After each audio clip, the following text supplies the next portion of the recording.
Dear students, welcome back to Professional English Communication Videos.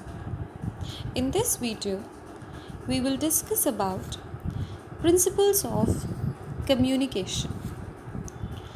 By principles, we mean the basic elements that you see or you take care of or you follow whenever you are in the process of communication, that is, any sort of conversation or dialogue in your interpersonal relations. Then, here you can see in this material the principles of communication are also called the 7 C's of communication. Many times, we also refer these principles of communication clubbed together as 7 C's of communication, as each one of them begin with the alphabet C. These include the following: the 7 C's: conciseness, courtesy, correctness, clarity, completeness, consideration, and concreteness. Again, I would like you to focus on this: conciseness, courtesy,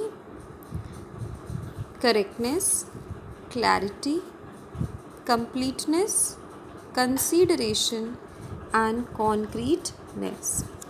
Now we will discuss each one of them one after the other in a little detail. So, the first C, or the first principle of communication, C for conciseness. In communication, as you can see in this, it means that one should stick to the point and keep it brief.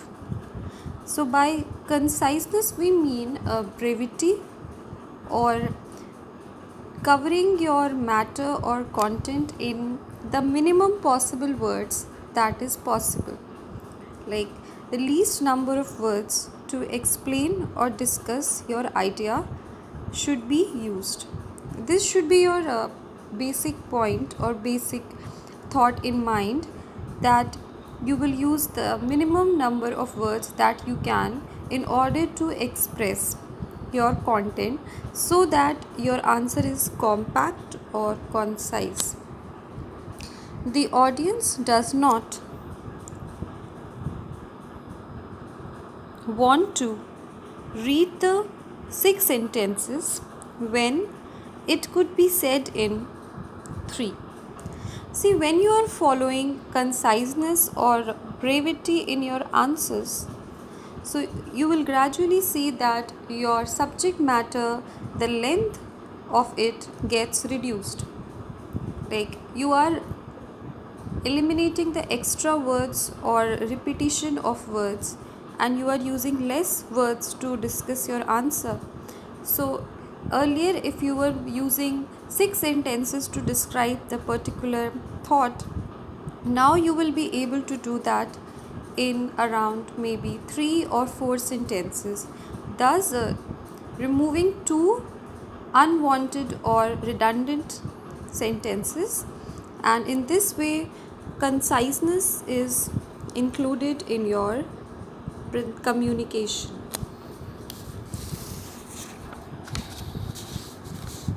Further, we can see,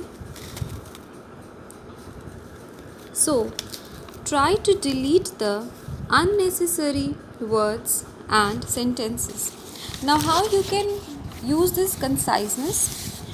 First thing that you can do is, if some word is similar to the one that you've already discussed in your explanation or in your material, then you should not use it again and again, and you could delete it from your matter.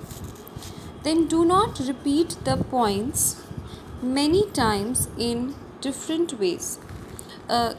that I already discussed, that you should not repeat the points one after other. Maybe like if you have mentioned something in the beginning, then it is not required, then you again mention it at the end of your explanation or sentence. By this way, you can include brevity or conciseness in your explanation. Example, you can better understand this with an example here. As you can see, due to the fact that instead of these 5 words or a phrase here used, a group of words, that due to the fact that you can use one single word, that is because, and it conveys or gives the similar meaning in your content. Second, instead of alternative choices, you can use alternatives. So instead of 2 words here, you can see we have used, instead of alternative choices, we have eliminated these choices and alternatives, which again mean the same. This way we have removed one extra word from our matter. One more example we'll cover, like final result. So result is always final. So when we are using final result, which many of us do at times, then we are actually using this word which is unwanted. This is redundant, or this is not required, because result itself is explaining the full sense. So instead of final result, we are using result. Then again you have here, in as few words as possible. So instead of here 1, 2, 3, 4, 5 and 6 words we are using. As you can see here, in as few words as possible, instead of these 6 words, you can use concisely. So concise means the same thing, that is concisely or brevity or as few words as possible. So using these words, which are synonyms of the group of words, we can actually reduce the length of our paragraph or the length of our answer and follow conciseness in our communication. Now moving on to the second C of communication, that is C for courtesy. Dear students, you can see over here, it involves not only being aware of others but also their feelings. So by courtesy we mean that you follow the you attitude. So you attitude is how you should speak, or you should behave, or you should communicate with the other person. You should reply to the other person, that the person wants to be dealt with, that the person wants to be treated as. So instead of thinking of what you want or you yourself as priority, you should consider the other person or the individual that you are talking to, or any other the apart from yourself as priority, or considering how they will feel, what you should use words while communicating or what you should not use when you are talking to them, is when you follow the you attitude, that is considering how they will feel when you are using particular set of words. At times they might not like it, they might get hurt. So always including courtesy or the you attitude in your communication. Again you can see here, courtesy starts from the simple you attitude, that is thinking about the other person while communicating and how you can treat them in the best manner or in the decent manner as required. For courtesy, one can be sincere, thoughtful, appreciative.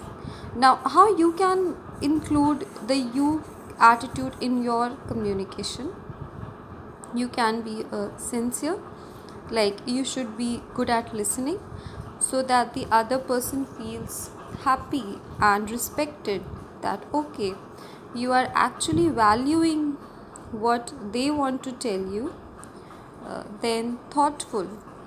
So by thoughtful we mean that you are giving good amount of listening to them and also giving feedback, maybe if not by responding verbally, but at times you can nod your head, or you can just show from your body language that okay, you are actually paying attention to what they are telling you. And appreciative. Also, at times, one should not stay away or step back from appreciating or giving good compliments to others.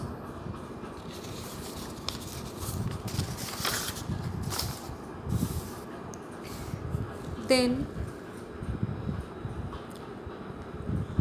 as you can see further here, that we are discussing courtesy or the you attitude. So it is also very important that when you are actually communicating to others, then at times you do not lose your temper. See, there will be many situations when you might feel a little aggressive or angry or unsatisfied with whatever is happening, but it is not necessary that you show this with a hell of anger. Be thoughtful and always follow the you attitude principle, and by this way you can be courteous in your communication. We will discuss the other communication principles in our next video. Thank you.